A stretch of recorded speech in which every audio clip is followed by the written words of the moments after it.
Hello, welcome to IELTS Podcast. This episode is going to be all about pronunciation. We're going to look at some of the components of pronunciation, goals, how to be understood, problems regarding being understood, and some factors that influence pronunciation. So there's quite a lot of information here in this podcast, so I think to get the maximum benefit from this, you could take notes, improve your note-taking ability. You're also going to improve your vocabulary, and also you probably, if you implement some of the instructions or tips, you're probably going to improve your pronunciation, or at least find out where the problems are, becoming more aware of what factors influence pronunciation. So let's get started. Let's have a look at some of the factors to start off with. Age. Now, unfortunately, at the moment, we cannot really influence this factor. So what I mean by age is maybe the amount of time you've been learning the language, or maybe the amount of time you've been living in the country. And this does have an effect. Logically, the longer you are there, the more likely you are to speak with that accent. However, this is quite there's one thing I want to make clear here. Obviously, you need to be integrated into that country. So what a lot of people can do is maybe go to a foreign country and only hang out with people from their own country, which is kind of ridiculous, really. But this brings me on to the next point, which is exposure. Exposure to the language is also going to affect how you affect your pronunciation, and this is a factor that we can have totally under our control. So we might as well use it to our own advantage. And for example, somebody who's living in Poland and listening to podcasts 24/7 is going to have more exposure to the English language than a Polish person living in London and hanging out with Polish friends and working with Polish friends. So this is what I was going to say about the exposure level. So because it's under your control, I strongly recommend you take advantage of this and just put your life in English. And I've said that a million times before. Now, the other factor that's going to affect your pronunciation is your own language. So if your language is rather similar to English, and these languages might include Dutch, German, some of the Scandinavian languages. I don't think Finnish, but definitely Norwegian and Swedish. These languages are similar to English. In fact, English is a Germanic language, and it's got a lot of Norwegian words, Swedish words, German words, and Dutch words, and especially Dutch and German grammar. So this is why it's probably easier for people from those countries to learn English, and it's probably why they've got better English writing skills and better scores. However, you don't want to beat yourself up about this, okay? And you don't want to be comparing yourself to these people, because they've just got a slightly natural advantage. So for example, if you're if you're Chinese and you want to learn Japanese, you've got an advantage there, and the Scandinavians would find it much more difficult. So there's no point comparing yourself with the other people. I've just made a note here that the race is long, and it's with yourself at the end of the day. And by the way, if you do start comparing yourself with other people, this is a guaranteed way to fail, because the only comparison is with yourself and improving your own self. So anyway, let's carry on. Now, the other factor is your phonetic ability. Okay, this basically means your ability to distinguish between sounds. So it's like your ear for the language. If you can hear the differences between boss and bus, if you can hear the differences between certain words and stresses. And this is an ability that everybody's got, otherwise they wouldn't be able to speak their own language or understand their own language. So you've definitely got this ability. Now the key is can you improve this ability? Can you adapt it? Can you make it can you become accustomed to other languages and other accents? So this is also under our control, and I think one of the best ways is through exposure. Let's increase the exposure. Start listening to IELTS practice tests, start listening to stuff that we enjoy, material that we enjoy. Now, this brings me on to the next one. On to the next point. What's your goal regarding English pronunciation? Do you want to speak like a native speaker? And that's quite ambiguous, because native speakers come from Liverpool, from Scotland, from London, from Yorkshire, from all over the place. And maybe your goal wouldn't exactly be to speak like a Liverpudlian, okay? One friend said that, okay, if you want to speak like a Liverpudlian, you might as well sound like a criminal, but that's a bit unfair. Thankfully, I doubt it that I've got any Liverpudlian listeners. Anyway, so let's carry on. So what's a more realistic or what's a more intelligent goal? That's probably to be understood. Okay, and this goes back to similar concepts in the essay writing. Okay, with your essay writing, you want to be understood. You want to make sure that the examiners understood that you've got the task response under control. And likewise, when you're in that speaking test, you want to be understood, because even though you might be using the best vocabulary or the best grammar structures, if you're not being understood, then the examiner can't give you any points regarding if you've actually answered the correct question. So just bear this in mind. And here's some quick exam tips. When we're actually in the exam, we sit up straight. I've just done that now. I've reminded myself. We sit up straight. This helps the airflow. We breathe slower. We talk a little bit louder. This also increases comprehension for the listener. We speak a little bit slower. This also increases comprehension. And we also try and vocalize. That means we don't swallow any of the end parts of the word. Like I was talking to a student from Venezuela, but she's living in Toronto, and everybody there in Toronto, in Canada, in Toronto, they say Toronto, and that's just their accent, but they swallow the T, they don't bother saying it. So if you're not familiar about that, it might be a bit difficult to understand it. The first time you hear it, you're like, what's Toronto? What's Toronto? Obviously, the context is going to help you as well. But what I'm saying is that if you're vocalizing, then you're not going to swallow a single sound. You're going to pronounce every part of the sentence. And that just makes it crystal clear for the listener. This is what I do a lot, actually, just from my teaching experience, because the class goes a lot faster if I'm vocalizing, and everybody can follow along there. However, I've been teaching so long now that this vocalizing skill or vocalizing effect that I'm doing has now crossed over into my everyday speech.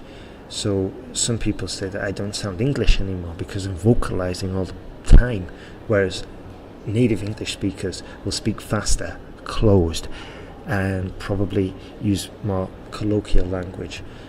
So yeah, I remember actually just a few months ago, somebody in the train station said, "Oh, you've got excellent English skills." Like, cheers, thanks a bunch. Anyway, let's carry on. So some quick tips there for improving your intelligibility. Now then, let's go on to some of the aspects of pronunciation. So the rhythm. English has a certain rhythm, and it's got a tendency for some of the stresses or the strong beats in the sentence to actually fall on nouns, adverbs, adjectives and verbs, which are basically the words that are important to the sentence. So if you just go back, you'd have probably heard me when I said rhythm, and I was saying one of the aspects is rhythm. Stress the rhythm, and I did it unconsciously, but this is just part of the language, that it's got a tendency to put importance on these words, the nouns, the verbs, the adjectives and the adverbs. So if you introduce that into your pronunciation, you're going to improve your intelligibility. Now, the stress is important. I've got a friend, he's from Paraguay, and he always laughs at my pronunciation from Manchester, because he says Manchester, and he really exaggerates the chest, and that's where the stress is in that word, in that noun. And likewise, to pronounce the capital city of England correctly, it's London. Okay, London. There's a bigger stress at the end there. At the beginning, London, but the two stresses in the word. So this basically will come about through practice and through having a good ear, improving your listening abilities. And like I said a million times before, a really good way to improve your listening abilities is to transcribe. Okay, and you can even mark the letters and the words where the stress is falling. There's plenty of online exercises to do this. Perhaps transcribing a song isn't the best idea, because the words are going to be bent and stretched and squashed to fit the music, fit the lyrics and fit the melody. However, podcasts are really good, and I'm pretty certain you can find some online exercises for this. Now then, sentence stress. This corresponds with the rhythm, what I was saying about before with the rhythm, that the important part of the sentence will be the part that gets the most stress. Okay?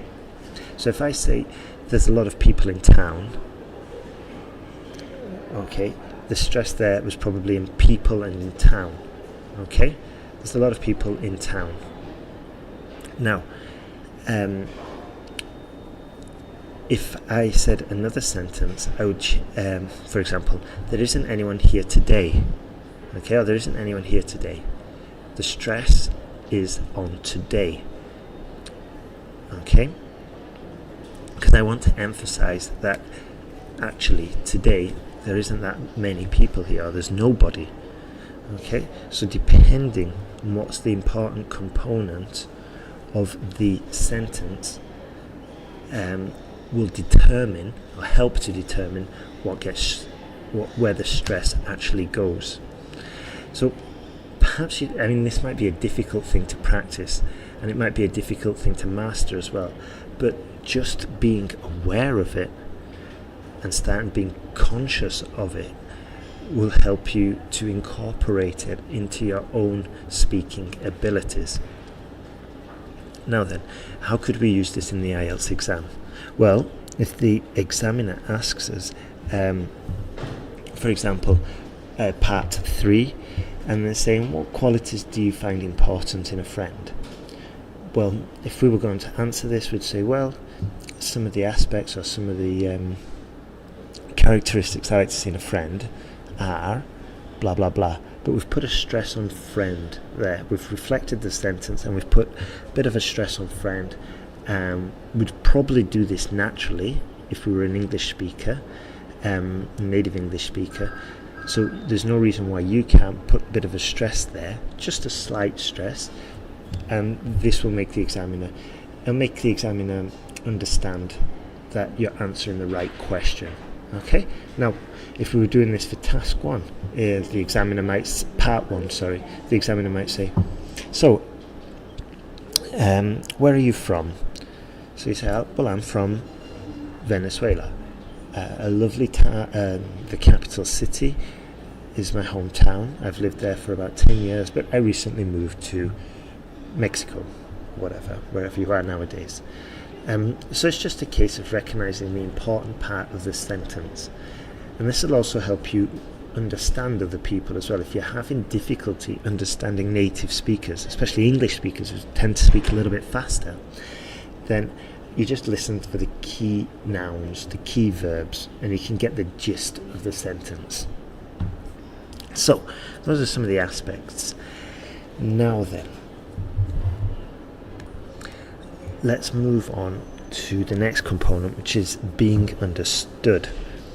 So some of the issues or some of the problems that we might have when we're being understood could relate to about 3 or 4 issues. The first one might be the stress, where we're putting the stress. Okay, if we're putting the stress on the connectors or some of the less important fragments of the sentence, then we're going to make it difficult for the actual listener because it just doesn't sound right.